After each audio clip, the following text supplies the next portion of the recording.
16세기 조선 황해도 송도 고려의 옛 도읍이었던 이곳은 예로부터 연기가 새고 신령한 소나무가 많아 도사들이 은거하는 금단의 땅이라 불렸다. 조선 중종 개성 성거산의 깊은 골짜기 해가 뉘엿뉘엿 지는 황운역 15살 소년 전우치는 스승의 서첩을 맨 채 산길을 내려가고 있었다. 서얼이라는 굴레. 아무리 글을 읽고 천문을 깨쳐도 세상은 그에게 양반들의 잔심부름이나 하는 말단설이 그 이상의 자리를 허락하지 않았다. 재능은 넘치나 길은 막혀버린 소년. 스승의 뒷바라지나 하며 속절없이 세월만 보내던 전우치에게 오늘 스승은 기묘하고도 위험한 제안을 해왔다. 자정 전까지 이 산을 내려갔다 돌아오너라. 자정이 지나기 전 살아서 내 앞에 선다면 네가 그토록 원하던 내 도술의 비기를 모두 전수해주마. 스승은 멀어지는 낙조를 바라보며 툭 내뱉듯 덧붙였다. 허나 명심해라.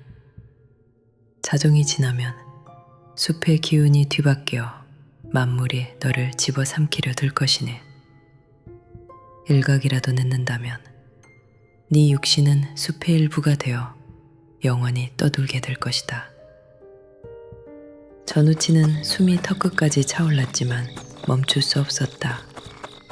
이건 단순한 심부름이 아닌 자신의 비루한 팔자를 단번에 뒤집을 수 있는 마지막 기회였기 때문이다.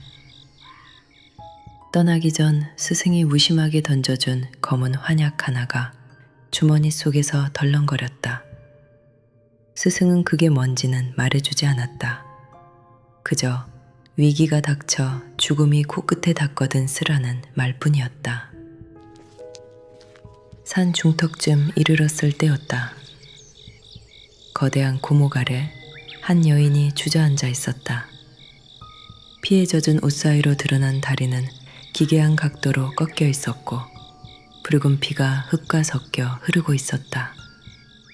누가 봐도 산짐승에게 당한 처참한 모습이었다. 도와주세요. 제발 저 아래 마을까지만. 전우치는 멈춰 섰다. 자정까지 돌아가야 한다는 압박감이 그를 짓눌렀지만 눈앞에 죽어가는 여인을 두고 그냥 지나칠 수는 없었다. 시간이 없지만 여인을 업고 뛰어도 자정까지는 돌아올 수 있다. 업히십시오. 전우치는 여인을 등에 업고 다시 길을 재촉했다. 한 발, 두 발. 그런데 이상했다. 처음엔 건장한 장정을 업은 듯 어깨가 짓눌리더니 100걸음쯤 내디뎠을 땐 거대한 바위 덩어리를 짊어진 듯 전우치의 무릎이 바들바들 떨렸다. 부인, 몸이 왜 이리 무겁습니까? 조금만 더 가면 돼요. 그때였다. 비린내가 코끝을 찌르는 찝찝한 촉감. 어깨 위로 뜨겁고 끈적한 액체가 흥건히 배어나왔다. 전우치는 그것이 여인의 피가 아님을 직감했지만 빨리 숲을 벗어나야 한다는 생각으로 내달렸다. 그런데 한참을 달리던 전우치의 눈앞에 아까 여인이 쓰러져 있던 커다란 나무가 다시 보였다. 같은 장소를 맴돌고 있음을 눈치챈 바로 그때 여인이 돌연 전우치를 바닥으로 거칠게 내동댕이 쳤다. 바닥에 처박힌 전우치가 놀라 고개를 들었을 때 아름다운 여인의 모습은 온데간데 없었다.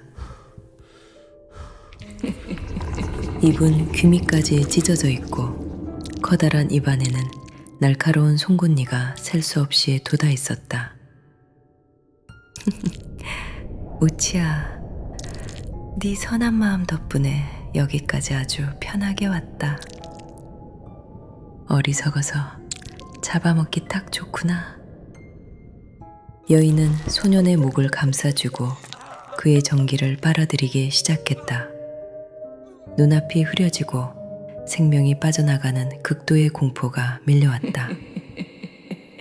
이대로 죽을 수는 없다.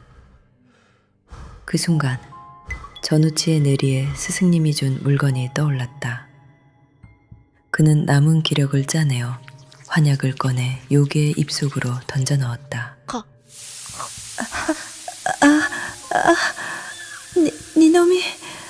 니놈이 대체 내 입안에 무엇을 던진 것이냐? 요괴는 내장이 불타는 듯 몸을 베베꼬며 땅바닥을 뒹굴었다. 그 순간 요괴의 입에서 무언가 빛나는 것이 톡 하고 떨어졌다. 그것은 보랏빛으로 영롱히 빛나는 구슬, 500년의 정수가 담긴 내단이었다. 전우치는 풀바디에 굴러온 보랏빛 구슬을 집어들었다. 흉측하고 볼품없는 늙은 여우로 변한 요괴가 사색이 되어 기어왔다. 안 돼. 그걸 삼키지 마라. 그건 내 500년 공력이다. 인간이 그걸 탐했다간 평생 인간도 짐승도 아닌 요물로 떠돌게 될 게야. 제발 그걸 내놓거라. 그의 머릿속에 수많은 기억이 스쳤다. 글 공부를 잘해도 서얼이라 멸시받던 날들, 인간들에게 발닦개 노릇을 하며 참아야 했던 수모들. 인간으로 살아봤자 평생 개처럼 떠들 팔자였다. 그렇다면 차라리 만인을 벌벌 떨게 할 요물이 되는 게 낫지 않겠느냐.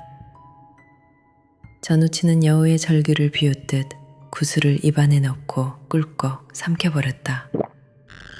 그 순간 전우치의 눈동자가 노랗게 번쩍이며 세로로 찢어졌다.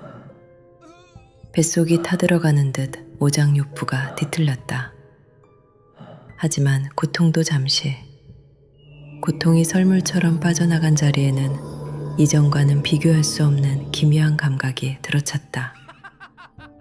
방금 전까지 여우에게 목을 졸리던 나약한 소년의 모습이 아니었다. 손끝 하나로 산천초목을 주무를 수 있을 것 같은 터질 듯한 힘이 전신을 감돌았다. 전우치는 비명을 지르는 대신 이빨을 드러내며 씩 웃었다. 여우는 전우치에게서 뿜어져 나오는 압도적인 요기에 눌려 꼬리가 빠지게 숲속으로 달아났다.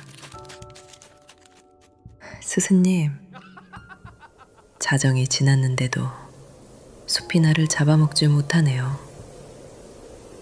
혀끝에 남은 감각이 이상하게 달았다. 하지만 즐거움도 잠시, 뱃속 깊은 곳에선 낯설고 기이한 갈증이 치밀어 올랐다. 요물 특유의 지독한 굶주림이었다. 전우치는 가슴을 쓸어내리며 중얼거렸다. 이거 꽤 독하네. 그가 흥미롭다는 듯 눈을 빛냈다. 전우치는 품 안에서 빈 서첩을 꺼내 허공에 툭 하고 던졌다. 그러자 아무것도 없던 종이 위에 먹물이 번지듯 기이한 부정 문양이 스스로 그려지기 시작했다. 인간으로 살아봤자 평생 개처럼 떠들 팔자였는데 이왕 유물이 된 거, 이 재미없는 조선 땅을 한바탕 재미나게 휘저어 볼까? 전우치는 가벼운 발걸음으로 어둠을 향해 뛰어올랐다. 그날 이후 조선 전역에는 기이한 소문이 돌기 시작했다. 바람을 타고 나타나 탐관오리를 농락하고 그림 속으로 소리 없이 사라지는 기이한 도사. 억눌린 백성들은 그를 영웅이라 칭송하며 전우치 도사라 불렀다. 하지만 사람들은 알지 못했다. 그가 삼킨 구슬 속에 그 어떤 괴물의 본능이 숨겨져 있는지를. 하물며 그 자신조차도